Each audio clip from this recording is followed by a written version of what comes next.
Qu'est-ce que c'est qui fuit là? En fait, c'est une moto que j'ai révisée il y a pas longtemps. Et je trouvais que le bouchon de remplissage du cardan fermait pas super. Et le fait est, c'est que le dernier démontage-remontage a été fatal et ça fuit. Bon, donc du coup là c'est démontage et tu poses un... Comment tu fais?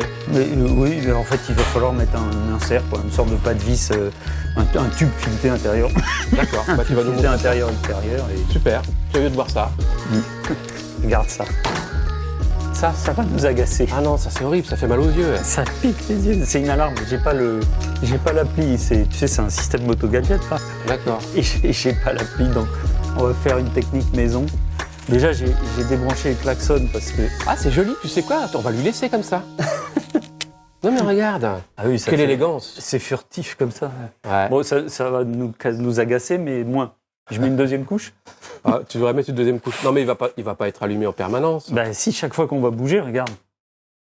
Ah non. Ah, il y a plus de batterie. Ouf, il y a plus de batterie. Je pourrais débrancher la batterie, mais non, je crois qu'elle est un peu...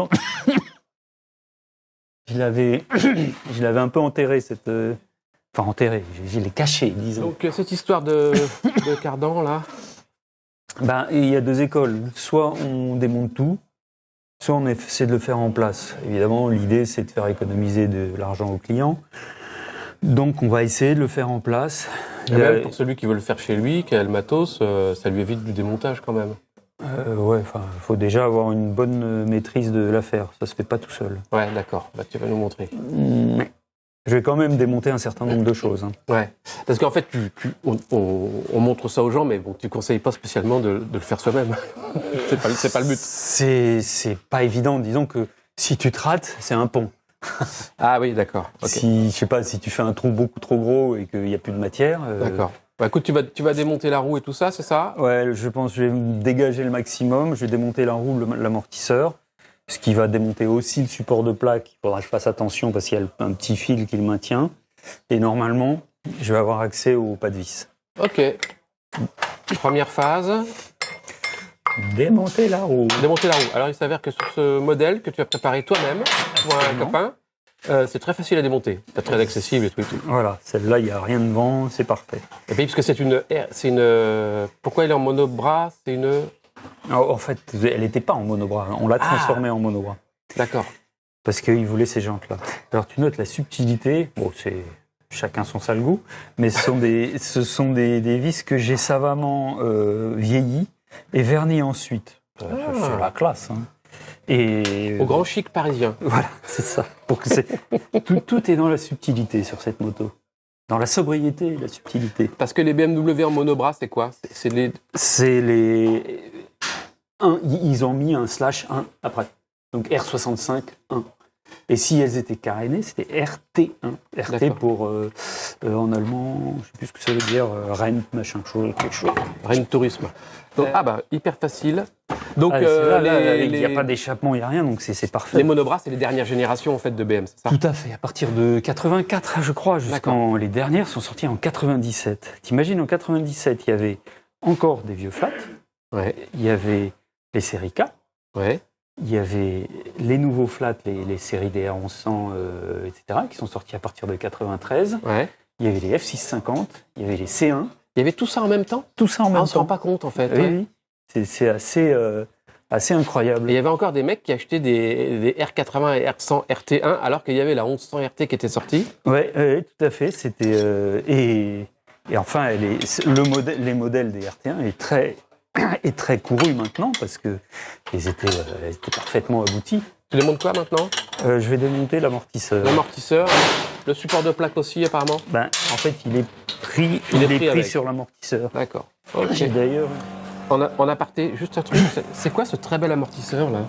Eh bien, c'est un amortisseur Shock Factory qui est un excellent compromis entre prix et qualité. Fabriquant français. Ouais. Et là, il t'a proposé ressort noir. Ouais, enfin ça il faut le demander. Faut le demander. Oui, sinon c'est quoi sa couleur? Ah, c'est rouge, c'est ça. C'est un rouge carmin qui est pas très mariable, on va dire. Peu de gens ont une moto rouge carmin, même avec les rouges BM, ça jure. En tout cas, on conseille cette marque d'amortisseur, ouais, effectivement. Ouais. Et c'est payant par contre le ressort noir. Oui, c'est plus cher le ressort noir. Ouais, mais bon, ça les vaut. Oui, ok.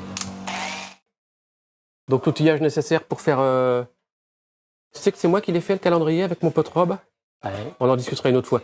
L'outillage pour refaire le filet, c'est quoi? C'est dans ces tiroirs-là? Oui, c'est des trucs spéciaux. Ok. Ça... Ce sont des kits, en fait, avec des... C'est ce que je te disais, c'est fileté intérieur-extérieur. D'accord. L'idée, c'est qu'il faut que ce soit plus gros, bien évidemment. Donc, c'est remettre une douille avec un filet plus gros. Voilà. Ce qui oblige à percer. On perce un diamètre au-dessus, on fait un filetage. Alors, le problème, c'est que on ne peut pas percer trop loin parce que tu as une petite pièce, là. Ah, on est limité en profondeur. Ok. Ouais. Alors bon, si tu attaques un peu, ça c'est pas très grave si tu attaques un peu cette pièce-là, parce qu'en fait c'est un gros écrou et ça n'a pas d'incidence. Ok. Mais bon. Donc là, tu vas percer, c'est de l'aluminium, donc il va y avoir des copeaux d'aluminium qui sont susceptibles de tomber à l'intérieur. Donc pour éviter ça, il faut gaver de gras le foret. Ok. Et ce qui fait que ça va rester sur le foret. Ça reste collé dessus. Ouais. Et au pire, s'il y en a une ou deux, c'est le cardan, il n'y a pas de roulement, il n'y a rien. D'accord. S'il y a un ou deux petits copeaux, c'est des copeaux d'aluminium, et à l'intérieur, c'est cardan en acier. Ouais. C'est pas très grave. Non. Ok. Qu'il faut réparer, mais c'est la dernière génération, donc ça n'a pas d'incidence sur le freinage.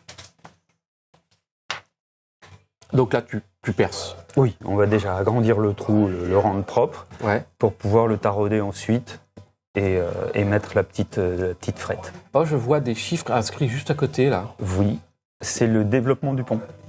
D'accord. 37, 11. C'est-à-dire que tu as 11 dents au bout du cardan qui actionnent 37 dents sur le pignon de la Attends, je vais le filmer à l'endroit. Oui. Ce sera peut-être plus lisible. Là, je sais pas si on voit 36, là on voit bien 37, 11. C'est très intéressant ça. Et en fait, si tu divises 37 par 11, ça te donnera le nombre de tours de cardan pour un tour de roue. D'accord. Donc en général, 37, 11, ça fait 3,3 tours, quelque chose comme ça. En fait, pour simplifier, tu me parles de démultiplication en fait. Exactement, comme sur un vélo. Ok, mais donc ça par exemple, c'est un pont. C'est un pont court, long, moyen. Court. Il y a combien de ponts?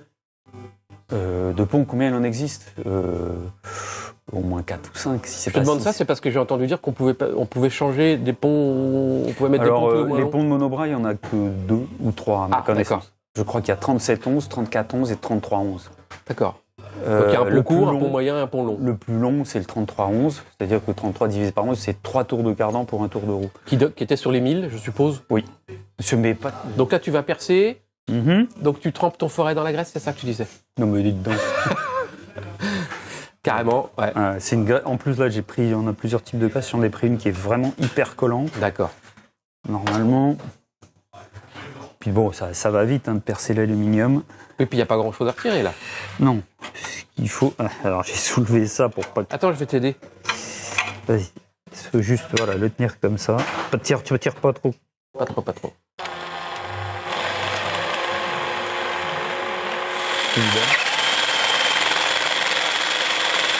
Donc là, tu taraudes, c'est bon? Ouais, je vais tarauder. Donc toujours pareil, je mets du gras pour pas qu'il y ait de limaille qui aille se perdre au mauvais endroit. D'accord.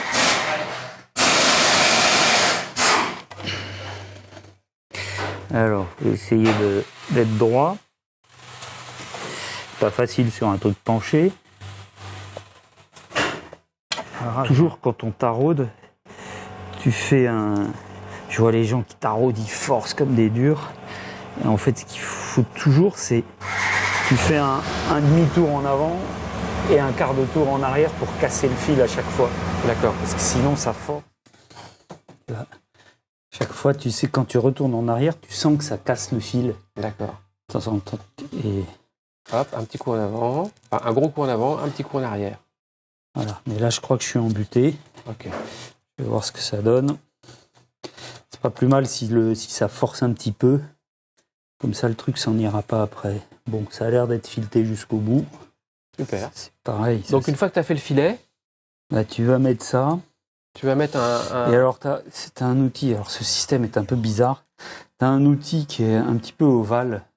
D'accord. Et qui, en fait, sertit le filet à sa place. Et qu'après, il sertit cette pièce. Ça l'écarte vraiment parce qu'elle doit être pas tout à fait à la côte. Et ça le met à la côte. Ça le met au fond du... D'accord. Mais ça, c'est... Donc là, c'est du frein filet, c'est ça? Ouais, du frein filet fort.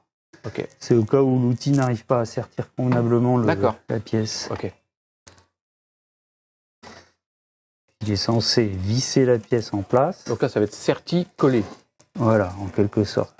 Tu vois, l'outil, comme il est ovale, il force. Et en même temps, il maintient le truc en place. Et normalement, il est censé passer un stade. Et ensuite, tu es censé pouvoir le desserrer sans emporter la pièce. Et voilà le problème. Bon, donc voilà. Le filet est en place. Collé, solide, et c'est reparti pour un tour.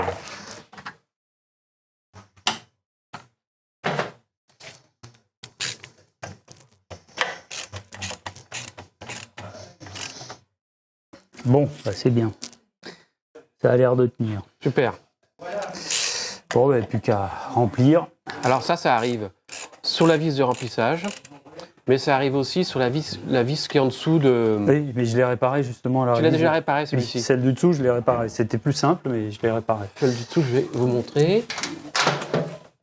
Elle est là. Elle aussi, elle peut foirer. Il faut réparer, sinon ça fout de l'huile partout. Ça c'est fait. Alors ça arrive sur d'autres... En dessous, on a dit. Ok. Est-ce que ça arrive ailleurs sur le moteur? Bon, ça aller sur les filetages de bougies.